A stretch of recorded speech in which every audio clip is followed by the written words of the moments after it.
The Council of Galactic Oversight had a peculiar way of dealing with problems. When Commander Jace Harding became too inconvenient, too human, too stubborn about that whole medical supplies for outer colonies thing, they simply erased him from the manifest and left him on Kepler 442F. A death sentence wrapped in bureaucratic efficiency. Beautiful, really. Now, I should clarify something before we continue. My name is Throkval, and I serve as an observer for the Intergalactic Census Bureau. My job involves documenting the final days of stranded sentient beings across approximately 9,000 colonized systems. It's depressing work, honestly. Most species last about 48 hours before the local fauna turns them into a rather pathetic statistic. Humans, though. They're different. Kepler 442F wasn't just hostile. It was aggressively, creatively murderous. The atmosphere contained just enough oxygen to keep you conscious while everything else tried to kill you. The vegetation secreted contact toxins. The insects could dissolve flesh. And the apex predator, oh, let me tell you about the Vexroth. Imagine if someone took a panther, made it the size of a small shuttle, added 6 eyes that could see in 12 different light spectrums, gave it retractable bone blades that grew from its forearms, and then decided it needed venomous saliva just for fun. The Vexroth had eliminated 73 survey teams in the past decade. The planet's file was marked in red with 3 separate warnings and a "Do Not Approach" designation that even pirates respected. So naturally, that's where they dumped Jace. I arrived 6 days after his abandonment, expecting to catalog another corpse and file the appropriate paperwork. Standard procedure. I'd already prepared the forms. Cause of death. Probable Vexroth attack. Time of survival. Estimated 48 hours maximum. Contributing factors. Human stupidity, as usual, except Jace wasn't dead. I found him on the 3rd day of my search, and I'm still not entirely sure I believe what I witnessed. He'd set up camp in a clearing near the phosphorescent canyon, which already demonstrated either remarkable intelligence or suicidal confidence. The canyon's bioluminescence kept the smaller predators away, you see. Apparently, he'd figured that out faster than our xenobiology team had during their 3-month study, but that wasn't the impressive part. The impressive part was the Vexroth sleeping next to his fire, not near the fire. Next to it. Close enough that the flames cast dancing shadows across its midnight blue scales. Close enough that Jace could reach out and scratch behind its dorsal ridge, which he was doing while roasting some kind of local tuber on a stick. I must have made a sound, some involuntary chirp of absolute disbelief, because Jace looked up. He had the audacity to smile. "Hey there," he called out, as casually as if we were meeting at a beverage distribution facility. "You here to rescue me, or just passing through?" The Vexroth's 6 eyes opened in perfect synchronization, all focusing on me with the kind of attention that usually preceded violent disembowelment. I froze. Every survival instinct I possessed was screaming at me to activate my emergency beacon and teleport back to my ship. "Easy, Brick," Jace said, patting the creature's flank. His friendly. Probably. Brick? He'd named it Brick. The Vexroth made a sound somewhere between a purr and a growl, then closed 4 of its eyes and went back to sleep. 2 remained open, watching me with what I can only describe as lazy menace. You're alive," I managed, which was possibly the most obvious statement in the history of obvious statements.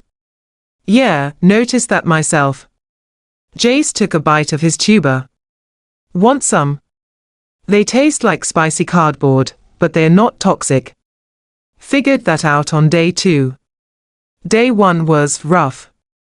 I slowly descended from my hover position, keeping my movements deliberate and non-threatening. The Vexroth tracked me with those 2 open eyes, but didn't move. This close, I could see old scars on Jace's arms and neck, already healing. Claw marks. Bite marks. The man looked like he'd been through a meat processor, and somehow walked out the other side. The council left you here to die, I said. Yeah, picked up on that when the transport left without me. He prodded the fire with his stick. They weren't particularly subtle about it. So how are you not dead? Jace glanced at the Vexroth, his expression shifting into something that might have been fondness.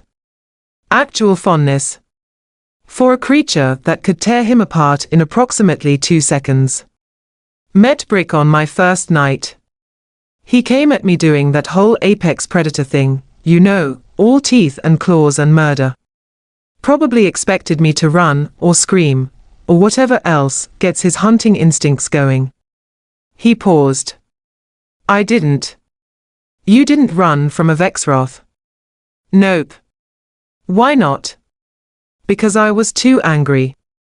He said it simply, like it was the most logical thing in the universe. The council threw me away like garbage, because I wouldn't shut up about their supply chain corruption. Left me to die on a planet that kills everything stupid enough to land on it. And then this big, beautiful murder machine shows up, thinking I'm going to be easy prey. He laughed, and it wasn't a particularly sane sound. I was so furious, I couldn't even process fear properly. The Vexroth, Brick, made that purring growling sound again. So what did you do? I asked, genuinely curious now. I looked him in the eyes, all 6 of them, and I told him exactly what I thought about the council, about corrupt bureaucrats, about being abandoned, about this whole nightmare situation. Just vented. For like 20 minutes. Jace smiled at the memory. And you know what he did? I'm afraid to ask. He sat down and listened. I stared at him. Then at the Vexroth. Then back at him. You're telling me you survived a Vexroth attack by complaining at it? Basically, yeah. He scratched Brick behind what I assumed was its ear. Turns out, Vexroths are pack hunters. Social creatures. They respond to confidence and emotional authenticity. All those survey teams came in scared, pumped full of adrenaline, treating this place like a horror show. But I was just angry. Righteously, exhaustingly angry. And Brick? He respected that. This was insane. All of it. I'd been documenting alien death statistics for 17 years, and nothing in my extensive database prepared me for a human befriending a planet's apex predator through the power of workplace grievances. It took a few days to really bond, Jace continued. He tested me a couple times, little scrapes and bites to see if I'd break. I didn't. Then he brought me food. Awful food, mostly things that tried to eat me first, but it was the thought that counted. After that, he shrugged. We were buddies. Buddies. Partners. Companions. Whatever you want to call it. Jay stood up, and Brick's head rose with him, attentive. He's been teaching me how to survive here. Which plants are edible, where the water's clean, how to avoid the really nasty predators. There are nastier things than Vexroths. Oh, absolutely. There's these amphibian things in the southern marshes that'll dissolve you from the inside out. Brick hates them. The Vexroth made a distinctly disgusted sound, and I realized with mounting horror that I was beginning to recognize its emotional range. So, Jace said, watching me carefully. Are you here to help, or do I need to file a complaint with your supervisor? I thought about the council.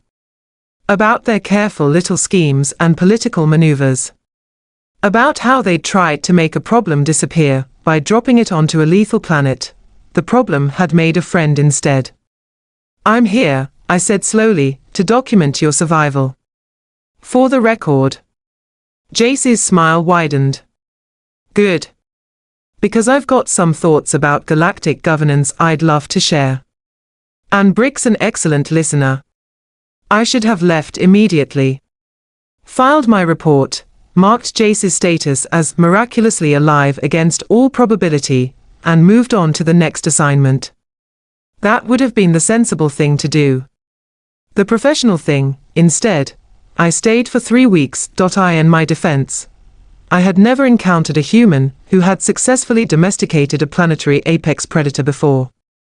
The scientific value alone justified the extended observation period. At least, that's what I told myself. The truth was considerably more complicated, and it involved watching Jace systematically turn Kepler 442f from a death world into something resembling a home. The key is respect, Jace explained on day 5 of my observation, while Brick dragged what appeared to be a 6-legged deer carcass into camp. You can't dominate a Vexroth. They are too smart for that, too proud. But if you treat them like equals, they'll follow you into a black hole. Brick dropped the carcass at Jace's feet with obvious pride, looking for all the world like an oversized cat presenting a trophy. Jace praised him enthusiastically, scratching that spot behind his dorsal ridge that made the creature's back leg twitch involuntarily. Does he understand you? I asked, taking notes on my datapad. Some of it, yeah. He's learning. We've got about 40 words figured out between us. Commands, mostly. Stay, hunt, danger, friend. Jace started preparing the carcass with practiced efficiency. He taught me his communication system too. Different growl patterns, body language, eye movements. It's actually really sophisticated once you know what to look for. I watched as he worked, noting the comfortable synchronization between human and predator. Brick positioned himself as a windbreak without being asked. When Jace needed his knife, which had been lying near the fire, Brick carefully picked it up in his mouth and brought it over. That's new, Jace said, surprised. Good boy, Brick. Smart boy. The Vexroth preened. You realize, I said carefully, that you're demonstrating problem-solving abilities and tool use in a species previously classified as non-sentient. Jace looked up sharply. Non-sentient? Are you kidding me? Brick is incredibly intelligent. He's figured out how to open supply containers, he understands tactical planning, he even seems to have a sense of humor. A sense of humor. Last week, he hid my boots in a tree and watched me search for 20 minutes before returning them. He was laughing. You can't tell me that's not humor. I made a note. Then another. My report was becoming less of a survival documentation and more of a complete xenobiological reassessment. The council was going to hate this. By the second week, 3 more Vexroths had joined the camp. Brick had apparently told his friends about the strange, angry human who shared food and gave excellent scratches. Jace named them Slate, Granite, and Pebble. The names made me want to file a formal complaint about his complete lack of creativity, but I had to admit they suited the creatures. They're curious, Jace said, sitting surrounded by 4 apex predators, like some kind of deranged planetary monarch. Nobody's ever tried to communicate with them before. All the previous expeditions came in with weapons, with fear. The Vexroths responded accordingly. Slate, the largest female, rested her massive head on Jace's shoulder. He absently scratched her jaw while reviewing a map he'd drawn of the surrounding territory. See this area here? He pointed to a section marked with red symbols. That's Vexroth territory. They've marked it with scent markers and patrol patterns. Very organized. And this region? He indicated a yellow zone. That's neutral ground. Different predator species have an understanding about it. Like a treaty zone. They have treaties. Informal ones, but yeah. This planet isn't just chaos and murder, Throck. It has rules. Hierarchies. Social structures. You just have to pay attention. I was paying attention. That was the problem. Every observation contradicted decades of established xenobiological research. Every interaction revealed layers of complexity that our survey teams had completely missed. They'd missed it because they'd approached Kepler 442f as a threat instead of a community. On day 18, everything changed. We were exploring the eastern cliffs when my scanner detected an incoming vessel. Not my ship. Something larger. Military configuration. Council markings. Jace went very still. They're coming back. Probably a cleanup crew, I said quietly. They'll want to verify the termination. My termination. Yes. The 4 Vexroths sensed the tension immediately. Brick moved to stand beside Jace, his body language shifting into something predatory and protective. The others formed a loose perimeter, scanning the sky. Options? Jace asked. I considered lying. It would have been easier. But I'd spent 18 days watching this human survive impossible odds through sheer determination and an apparently supernatural ability to befriend murder machines. He deserved honesty. They'll scan for life signs. When they find you alive, they'll either try to extract you for questioning about how you survived, or they'll finish the job remotely. Probably the latter. Cleaner that way. Can you stop them? I'm an observer, not military. I have no authority here. But you have a ship. I did have a ship. A fast one, designed for rapid deployment across multiple systems. It could outrun anything the Council had in this sector. If I help you, I said slowly, I'll lose my position. My credentials. Possibly my freedom. Jace nodded, understanding. I know. I wouldn't ask if there was another option. The Council ship was descending now, visible as a dark spot against the orange sky. I calculated trajectories, probability matrices, potential consequences. Every logical analysis said I should leave. Let the Council clean up their mess. File a report that conveniently omitted the survival details. Then Brick made a sound I'd never heard before. Low and resonant, vibrating through the ground. The other Vexroths responded immediately, adding their voices to his. It wasn't aggressive. It was mournful. They understood that something was threatening their strange, angry friend. I made my decision. My ship is 3 kilometers north. We have approximately 12 minutes before they are in weapons range. Can your friends run? Jace smiled, fierce and grateful. Can they run? Watch this. He made a series of clicking sounds and gestured toward the northern hills. All 4 Vexroths responded instantly, forming a protective formation around us. Brick lowered himself slightly, and Jace swung onto his back with practiced ease. You coming? He called to me. I activated my emergency beacon, sending a compressed data burst to my supervisor. Everything I'd observed. Every note, every recording, every piece of evidence that Kepler 442f had been catastrophically misunderstood. Then I climbed onto Slate's back, gripping her dorsal ridge tightly. This is insane, I muttered. Yeah, Jace agreed cheerfully. Isn't it great?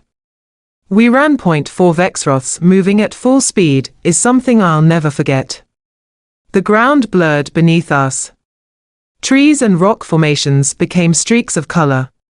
Wind tore at my face, and I held on with every appendage I possessed, certain that I was about to die spectacularly. Behind us, the Council ship fired warning shots. Then not so warning shots. Jace leaned forward, speaking urgently to Brick. The Vexroth adjusted course, leading us into a narrow canyon where the ship couldn't follow without risking damage. Smart. Tactical. Exactly what I'd expect from a supposedly non-sentient creature. We reached my ship with 90 seconds to spare. The Vexroths circled it protectively while Jace and I scrambled aboard. I initiated launch sequences with shaking hands, bypassing safety protocols and screaming at the engine to hurry. What about them? Jace demanded, watching the Vexroths through the viewport. They'll be fine. The Council wants you, not them. Once we're gone, they'll abort the mission. You better be right. The ship lifted off, shields absorbing 2 direct hits before we cleared the atmosphere. I set a random jump sequence, something impossible to track, and we vanished into faster-than-light travel. Jace slumped in the co-pilot's seat, exhausted and grieving. I left them behind. You survived, I corrected. And now you can tell your story. Properly. To people who'll listen. Will anyone listen? I thought about my supervisor receiving that data burst. About the evidence of sentient behavior, of complex social structures, of a planet that wasn't a death world, but a misunderstood ecosystem. About a human who'd survived through empathy instead of violence. Someone will, I said. And then the Council will have to answer some very uncomfortable questions. Jace looked at me, hope and determination mixing in his expression. Where are we going? Ever heard of the Independent Colonies Alliance?